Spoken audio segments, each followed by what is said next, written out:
क्या आप मुझे बताएंगे आपके एक ऐसा डॉक्यूमेंट है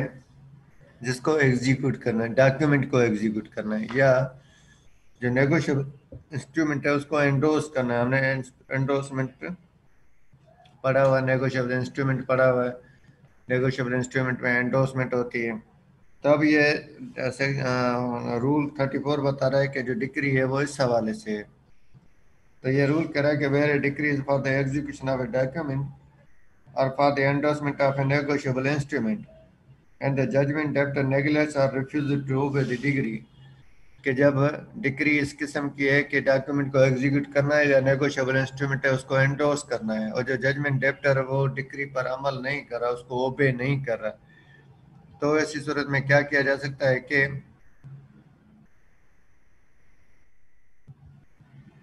जो डिक्री होल्डर है, the decree holder may prepare a draft of the document और endorsement in accordance with the terms of the decree and deliver the same to the court. तो जो डिक्री होल्डर है वो decree के मुताबिक जो document की एग्जीक्यूशन है, तो अगर वो उस तरह से डॉक्यूमेंट ड्राफ्ट करेगा या अगर एंडोर्समेंट है तो वो जो नेगोशिएबल इंस्ट्रूमेंट है वो सबमिट करवाएगा कोर्ट में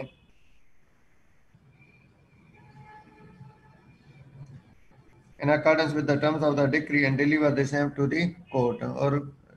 जो डिक्री में मेंशन है उस डिक्री के मुताबिक वो डॉक्यूमेंट प्रिपेयर करेगा और वो कोर्ट में सबमिट करवा देगा।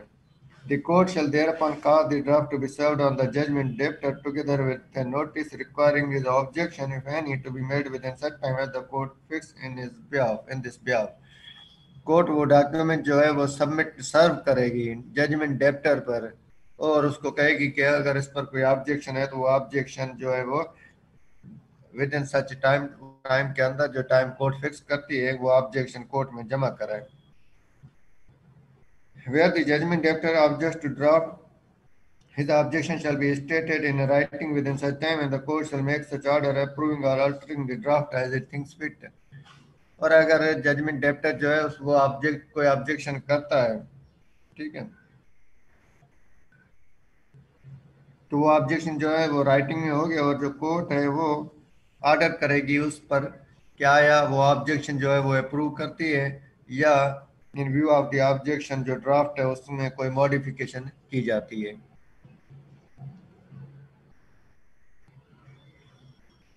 The decree holder shall deliver to the court a copy of the draft with such alteration, if any, as the court may have directed upon the proper stamp paper, if a stamp is required by the law for the time being in force। Objection के नतीजे में अगर court ने alteration का order किया तो उसके मुताबिक डिक्री होल्डर नया मॉडिफाइड अल्ट्रेशन अल्टर्ड जो है वो डॉक्यूमेंट कोर्ट में जमा कराएगा, और अगर वो डॉक्यूमेंट जमा करवाना है स्टैम्प पेपर पर तो स्टैम्प पेपर पे जमा करवाया जाएगा। And the judge or such officer as may be appointed in this behalf shall execute the document so deliver। ठीक है ना। और उसके बाद जो जज है या कोर्ट का जो ऑफिसर है उस डॉक्यूमेंट को एग्जीक्यूट करवाएंगे जो अल्टर डॉक्यूमेंट कोर्ट में जमा करवाया गया है। The execution of a document or endorsement of a negotiable instrument under this rule may be in the following form, namely CD, judge of the court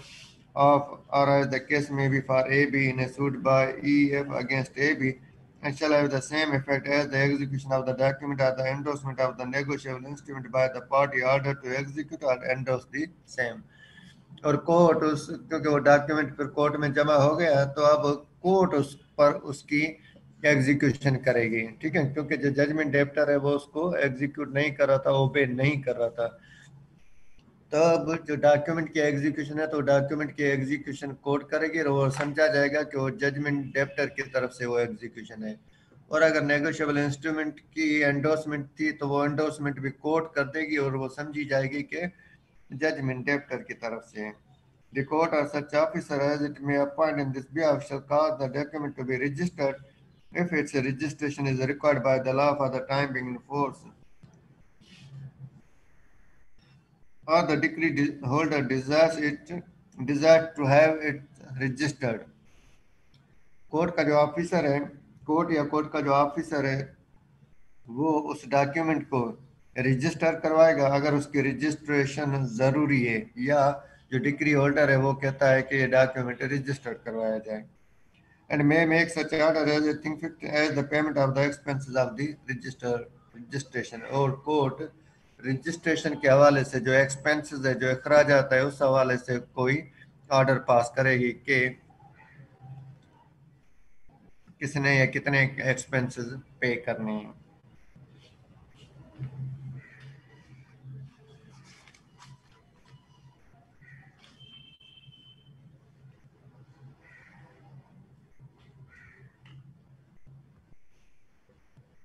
Rule 35 है कि decree for immovable property where a decree is for the delivery of any immovable property, possession thereof shall be delivered to the party to whom it has been adjudged। जब decree है, decree for the delivery of any immovable property, immovable property के हवाले से decree है, तो जो position है उसकी मींस इस तरह की डिक्री कैसे एग्जीक्यूट होगी कि the position thereof shall be delivered to the party to whom it has been adjudged. तो उसकी जो पोजीशन है वो जजमेंट है, जज सारी डिक्री जो डिक्री होल्डर है उसके हवाले कर दी जाएगी, तो इस तरह से वो डिक्री की एग्जीक्यूशन हो जाएगी। or to such person as he may appoint to receive delivery on his behalf, या ऐसा शख्स जो कि डिक्री होल्डर अपॉइंट करता है कि उसके ब्याह पे, डिक्री होल्डर के ब्याह पे इस शख्स को ट्रांसफर की जाए, पोजीशन दी जाए, तो उस शख्स को पोजीशन दी जाएगी। If necessary by removing any person bound by the decree who refuse to vacate the property, और अगर जरूरत पड़े तो उस प्रॉपर्टी में अगर कोई शख्स मौजूद है जो कि वो प्रॉपर्टी खाली करने से इनकार करता है, तो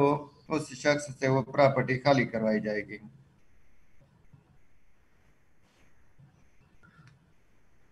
Where a decree is for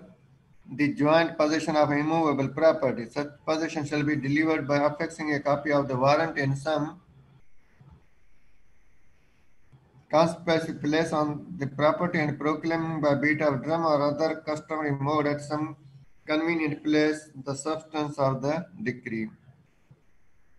अगर जो डिक्री है वो ज्वाइंट पोजीशन के हवाले से है, ठीक है ना, कि पोजीशन जो है वो ज्वाइंट है और प्रॉपर्टी जो है वो इमूवेबल है, तो उस प्रॉपर्टी की पोजीशन जो है वो किस तरह से दी जाएगी कि वो जो ऑर्डर है उसकी कॉपी प्रॉपर्टी की कोई नुमाया जगह है उस पर अफिक्स की जाएगी, चिपसा की जाएगी, और ढोल बजाकर बताया जाएगा, या इस तरह से कोई और जो तरीका अप्लाई होता हो जिससे लोगों को पता चल सके कि ये डिसाइड किया गया है, तो उस तरह से इसकी एग्जीक्यूशन की जाएगी। Where possession of any building or enclosure is to be delivered and the person in possession being bound by decree does not afford free access, the court through its officer may, after giving reasonable warning and facility to any woman not appearing in public according to the customs of the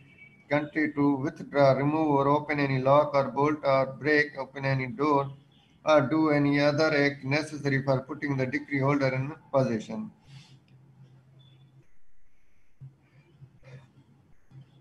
अगर जो property है वो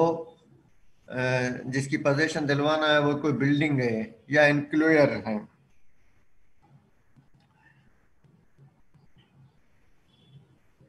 और उस वक्त जो शख्स position में है जिसको जो कि डिक्री के तहत पाबंद है कि वो बिल्डिंग वो प्रॉपर्टी खाली करके डिक्री होल्डर के हवाले कर दी जाए, लेकिन वो खाली नहीं कर रहा, ठीक है, और डिक्री होल्डर को आने नहीं दे रहा, तो ऐसी सूरत में कोर्ट या कोर्ट अपने ऑफिसर के थ्रू, ऑफिसर की मार्फत उसको वार्निंग देगी। और अगर उस घर में कोई लेडीज वगैरह है जो कि जनरल पब्लिक में बाहर नहीं आती, तो उनको मौका दिया जाएगा कि वो वहां से निकल जाए, खाली करके चले जाएं, और उसके बाद उसकी खिड़की या दरवाजा या जो भी कुछ तोड़ के या ताला वगैरह तोड़ के उसकी पोजीशन जो है वो डिक्री होल्डर के हवाले कर दी जाएगी।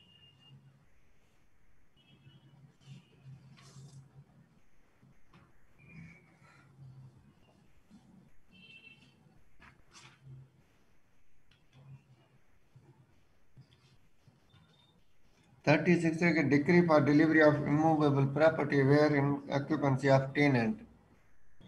Where a decree is for the delivery of any immovable property in the occupancy of a tenant or other person entitled to occupy the same and not bound by the decree to relinquish such occupancy, the court shall order delivery to be made by affixing a copy of the warrant in some conspicuous place on the property and proclaiming to the occupant by beat of drum or other customary mode at some convenient place the substance of the decree in regard to the property.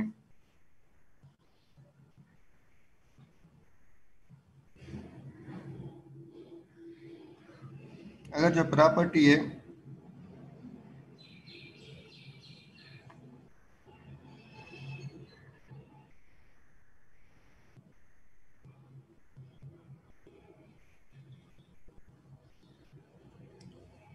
वो tenant की position में है। Tenant की meaning दो तरह से हम ले सकते हैं। मसलन एक दुकान है जो किराए पे दिया हुआ है, तो जो किराए पे किराएदार है उसको टेनेंट कहते हैं। और जो लैंड है, ज़मीन है, एग्रीकल्चर लैंड है, उसका जो आबादगार है जो मकाते पे किराए पे ज़मीन लेता है और खेती बाड़ी करता है तो उसको भी टेनेंट कहा जाता है। ठीक है, तो हम दोनों मीनिंग्स ही अप्लाई कर लेते हैं।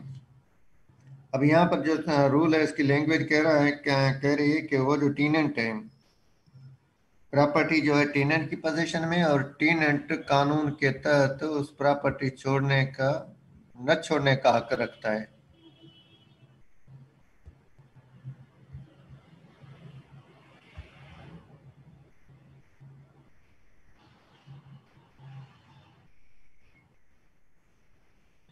टेनेंट का ये राइट बनता है कि उस प्रॉपर्टी को कानून के तहत अपनी पोजीशन में रखे। वो राइट किस तरह से बनता है कि मसलन उसका कॉन्ट्रैक्ट था कि वो मसलन अगर दुकान है तो दुकान, या वो जो प्रॉपर्टी है लैंड वगैरह, कि वो 1 साल के लिए या 2 साल के लिए टेनेंट के पास रहेगी। अब ये कानून के तहत एक एग्रीमेंट, एक कॉन्ट्रैक्ट किया गया, उस कॉन्ट्रैक्ट के तहत उसका टेनेंट का ये राइट बनता है कि उस अरसे के लिए, उतने अरसे के लिए वो प्रॉपर्टी अपनी पोजीशन में रखे। ठीक है, भले चाहे उस प्रॉपर्टी पर दो पार्टीज के दरमियान डिस्प्यूट चल रहा हो। अब ये रूल कहता है कि उस सूरत में जब जो है वो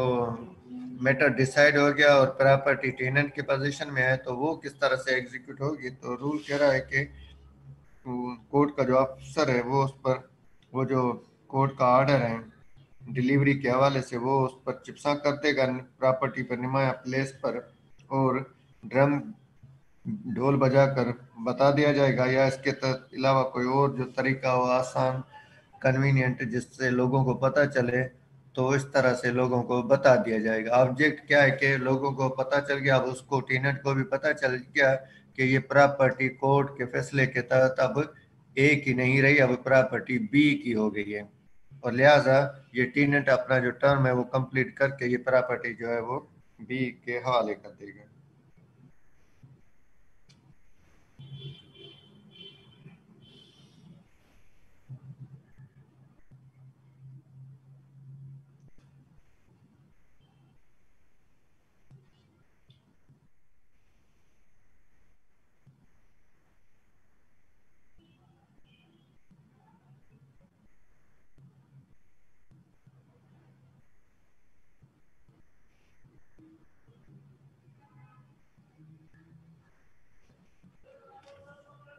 इस तरह से क्या हो, हालांकि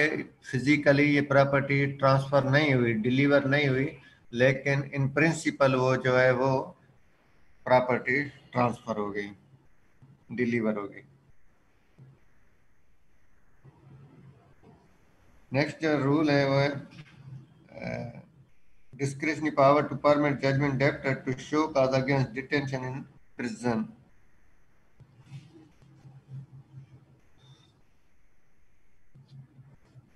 Notwithstanding anything in these rules, where an application is for the execution of a decree for the payment of money by the arrest and detention in prison of a judgment debtor who is liable to be arrested in persons of the application, के जो application move की गई है वो है, जो execution की application move की गई है वो मूव की गई है कि जो जजमेंट डेप्टर है उसको गिरफ्तार किया जाए, गिरफ्तार करके डिक्री एग्जीक्यूट करवाई जाए। और जो डिक्री है वो क्या है, डिक्री है for the payment of money. ठीक है, डिक्री है for the payment of money. और जो डिक्री होल्डर है उसने एप्लीकेशन दी है कि जजमेंट डेप्टर को गिरफ्तार करके डिक्री एग्जीक्यूट कराई जाए, और उसके नतीजे में उसको गिरफ्तार होना है। तो रूल कह रहा है कि the court shall instead of issuing A warrant for his arrest issue a notice calling upon him to appear before the court on a date to be specified in the notice and show cause why he should not be detained in prison। तो rule कह रहा है कि court बजाय इसके कि उसके warrant of arrest जारी कर दे, उसको नोटिस जारी कर सकती है कि फिलहाल डेट पर आप कोर्ट में अपेयर हो और आप बताएं कि इस डिक्री के एग्जीक्यूशन में क्यों ना आपको गिरफ्तार कर लिया जाए। Provided that such notice shall not be necessary if the court is satisfied by affidavit or otherwise that the object or effect of delaying the execution of the decree, the judgment debtor is likely to abscond or leave the local limits of the jurisdiction of the court। Proviso में बताया जा रहा है कि notice देना इस सूरत में जरूरी नहीं होगा अगर कोर्ट सेटिस्फाइड है, कोर्ट मुतमिन है कि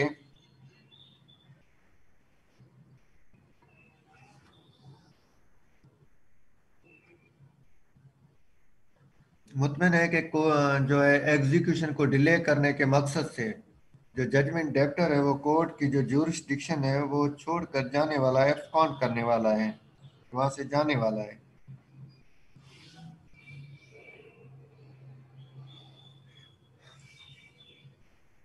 Where appearance is not made in obedience to the notice,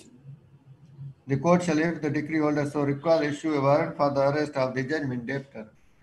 और अगर कोर्ट ने नोटिस जारी किया है, उस नोटिस के बावजूद भी वो जजमेंट डेप्टर कोर्ट में अपेयर नहीं हुआ, तो ऐसी सूरत में कोर्ट जो है उसके जजमेंट डेप्टर के वारंट ऑफ अरेस्ट जारी कर सकती है।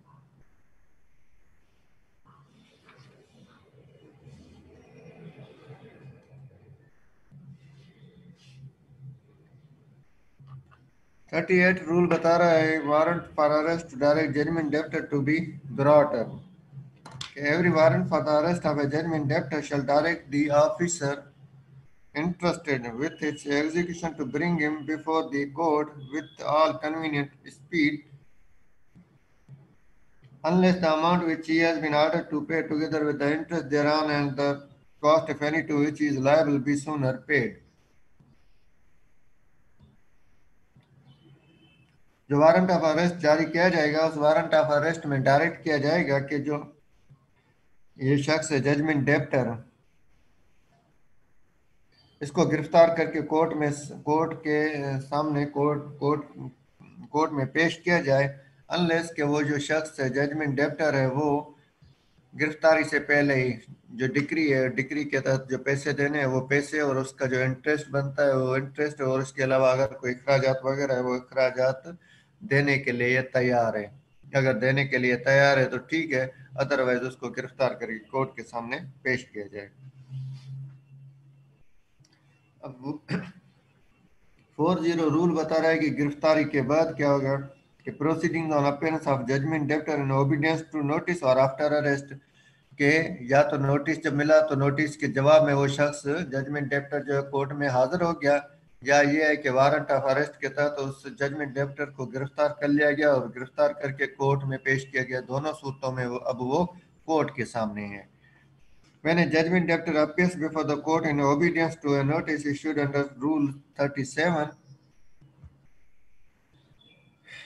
or is brought before the court after being arrested in execution of a decree for the payment of a money, कि जजमेंट डेप्टर कोर्ट के नोटिस के नतीजे में कोर्ट में हाजिर हो गया या उसको वारंट के तहत गिरफ्तार करके कोर्ट में पेश किया गया है पेमेंट ऑफ मनी की डिक्री की एग्जीक्यूशन के लिए। The court shall proceed to hear the decree holder and take all such evidence as may be produced by him in support of his application for execution। तो court decree holder को सुनेगी और decree के execution के लिए उसने जो application दी है उस एप्लीकेशन की सपोर्ट में उसकी कोई एविडेंस है तो वो एविडेंस देखेगी। And shall then give the judgment debtor an opportunity of showing cause why he should not be detained in person। ठीक है, और उसके बाद जो जजमेंट डेप्टर है उसको नोटिस देगी कि सॉरी, उसको अपॉर्चुनिटी देगी कि वो बताए कि क्यों ना उसको डिटेन कर दिया जाए, कैद कर दिया जाए।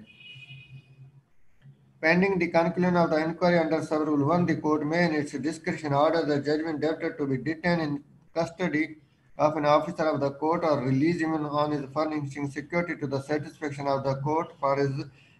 appearance when required।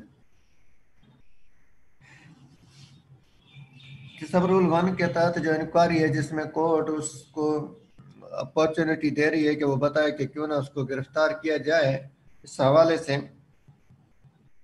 ये जो इंक्वायरी है ये अभी तक पेंडिंग में है। तो कोर्ट की मर्जी है कि जजमेंट डेप्टर को कस्टडी में ले सकती है, ठीक है, या उसको सिक्योरिटी लेकर कि वो जब वो कोर्ट में हाजिर होगा उसको रिहा कर सकती है। Upon the conclusion of the inquiry under Rule 1, the court may subject to the provision of Section 51 and to the other provisions of this code, make an order for the detention of the judgment debtor in prison and shall in that event cause him to be arrested if he is not already under arrest। अब अगर जब inquiry जो है वो complete हो जाती है, मुकम्मल हो जाती है, तो उस इंक्वायरी मुकम्मल होने के नतीजे में कोर्ट जजमेंट डेप्टर की को डिटेन करने का ऑर्डर पास कर सकती है कि उसको कैद कर दिया जाए। और अगर वो ऑलरेडी गिरफ्तार नहीं है तो ऑर्डर कर सकती है कि उसको गिरफ्तार किया जाए, उसको कैद किया जाए। इस हवाले से जो मुतल्लिका जो सेक्शन है वो सेक्शन 51 है, सेक्शन 51 को भी मद्देनजर रखा जाएगा। Provided that in order to give the judgment debtor an opportunity of satisfying the decree, the court may, before making the order of detention, leave the judgment debtor in the custody of an officer of the court for a specified period not exceeding 15 days, or release him on his furnishing security to the satisfaction of the court for his appearance at the expiration of the specified period, if the decree be not sooner satisfied।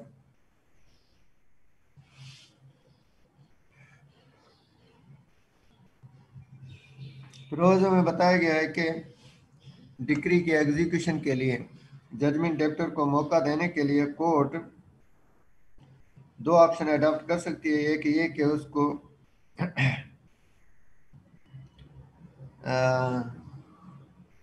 Court जो है उस judgement debtor को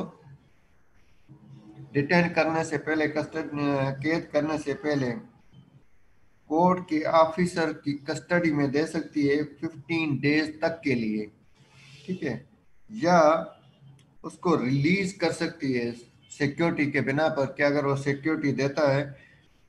court की जिससे court satisfied है तो court उसको release कर सकती है। सिक्योरिटी क्या होगी कि अगर इस अरसे के दौरान डिक्री एग्जीक्यूट नहीं हुई तो कोर्ट के सामने अपेयर हो जाएगा। A judgment after release under this rule may be rearrested, और अगर वो डिक्री एग्जीक्यूट नहीं करता, पैसे अदा नहीं करता, जो पेमेंट ऑफ मनी की डिक्री है, तो ऐसी सूरत में उसको दोबारा भी गिरफ्तार किया जा सकता है। When the court does not make an order of detention under sub-rule 3, it shall disallow the application, and if the judgment debtor is under arrest, direct his release। अगर कोर्ट डिटेंशन का ऑर्डर नहीं करती और जो decree holder था उसकी application क्या थी कि जजमेंट डेप्टर को डिटेन किया जाए, अगर डिटेंशन का ऑर्डर कोर्ट नहीं कर रही तो इसका मतलब ये हुआ कि जो डिक्री होल्डर की एप्लीकेशन है उसको रिजेक्ट कर दिया गया है, तो कोर्ट ऑर्डर करेगी कि उसकी एप्लीकेशन रिजेक्टेड है, नॉट अलाउड है, डिसअलाउड है, ठीक है। और ऐसी सूरत में अगर जजमेंट डेप्टर गिरफ्तार है, अंडर अरेस्ट है, तो उसको रिलीज कर दिया जाएगा।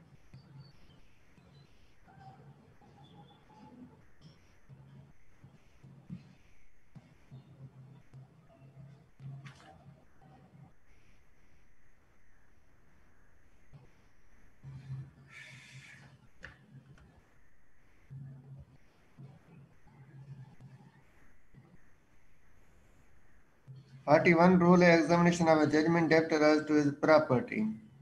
Where a decree is for the payment of money, the decree holder may apply to the court for an order that in the judgment debtor or in the case of a corporation, any officer thereof or any other person be orally examined as to whether any or what debts are owing to the judgment debtor and whether the judgment debtor has any and what other property or means of satisfying the decree. Rule 41 बता रहा है कि जब decree है for the payment of money, तो decree holder जो है court में एप्लीकेशन मूव कर सकता है कि जो जजमेंट डेप्टर है उसको, या अगर डिक्री कारपोरेशन के खिलाफ है तो उसके किसी ऑफिसर या कोई और पर्सन उसको ओरली एग्जामिन किया जाए। किस हवाले से कि जजमेंट डेप्टर्स पर कितने कर्जे हैं और जजमेंट डेप्टर के खुद के दूसरों पर कितने कर्जे हैं, और इसके अलावा उसकी प्रॉपर्टी कितनी है जिससे डिक्री सेटिस्फाई की जाए। And the court may make an order for the attendance and examination of such judgment debtor or officer or other person and for the production of any books or documents. अब ये तो application थी decree holder की, अब court उस application के बिना पर ऑर्डर पास करेगी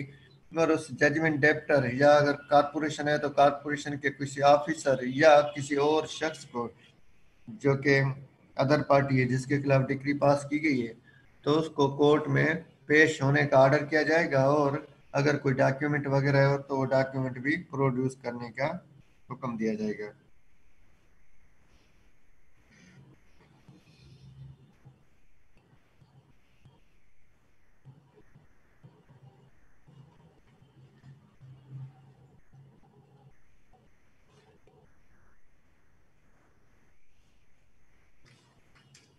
Attachment in case of Rule 42, attachment in case of decree for rent or main profits or other matter, amount of which is to be subsequently determined.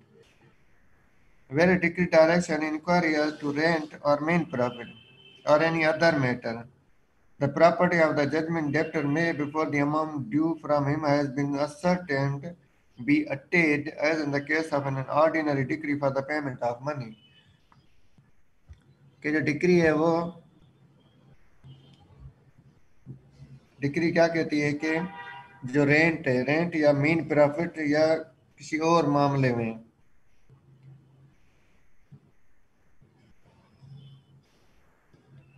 उसकी inquiry conduct करना है, क्योंकि अब rent की भी inquiry conduct होगी जब तभी रेंट फाइनली डिसाइड होगा, रेंट का अमाउंट या जो मेन प्रॉफिट है।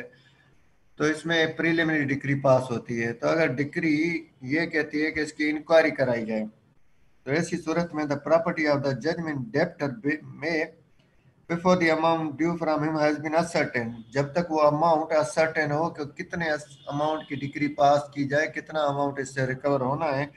तो वो जो प्रॉपर्टी है वो प्रॉपर्टी जो है वो अटैच कर सकती है।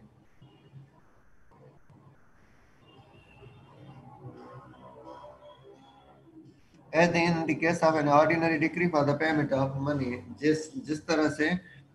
पेमेंट ऑफ मनी की डिक्री में आम तौर पर ऑर्डिनरी तौर पर किया जाता है, तो इस तरह से मेन प्रॉफिट और रेंट के हवाले से इंक्वायरी की डिक्री में भी ये प्रॉपर्टी अटैच की जा सकती है।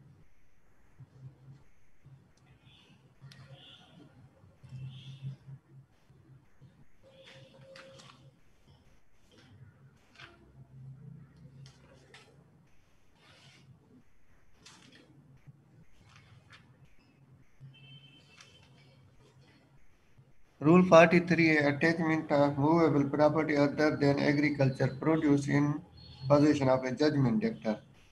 Where the property to be attached is movable property other than agriculture produce in the possession of the judgment debtor, the attachment shall be made by actual seizure. कि अगर जो प्रॉपर्टी जो attach की जानी है मूवेबल प्रॉपर्टी है लेकिन वो अदर देन एग्रीकल्चर प्रोड्यूस है, जो ज़रूरी प्रोडक्शन है उसके अलावा है, तो उसको उस मूवेबल प्रॉपर्टी को किस तरह अटैच किया जाएगा कि उसकी प्रैक्टिकल जब्तगी की जाएगी। And the attaching officer shall keep the property in his own custody or in the custody of one of his subordinates and shall be responsible for the due custody thereof. तो जो attaching officer है उस property को या तो अपनी custody में रखेगा या अपने सबऑर्डिनेट ऑफिसर की कस्टडी में रखा जाएगा और उसकी हिफाजत के लिए जिम्मेवार होगा। Provided that when the property seized is subject to speedy and natural decay, or when the expense of keeping it in custody is likely to exceed its value, the attaching officer may sell it at once. Provision में बताया गया है कि अगर वो जो property है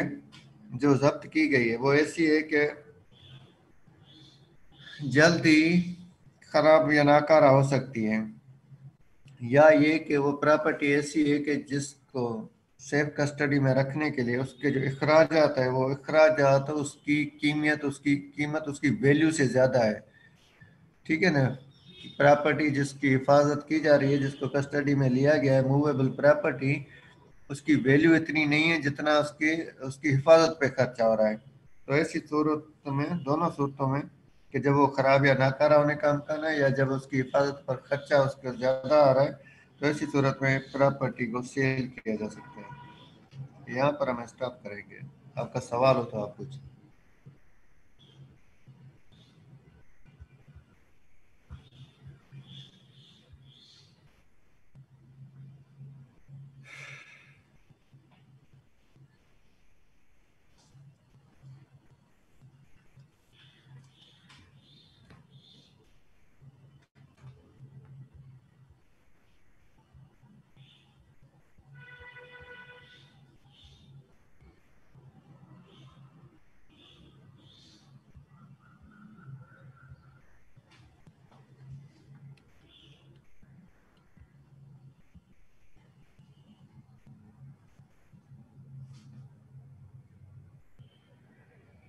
जब पेमेंट हो जाएगी हो गई तो अटैचमेंट के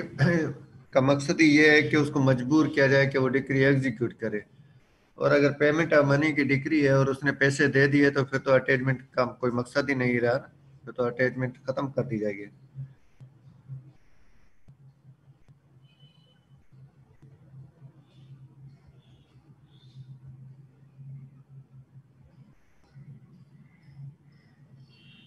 नेक्स्ट क्वेश्चन।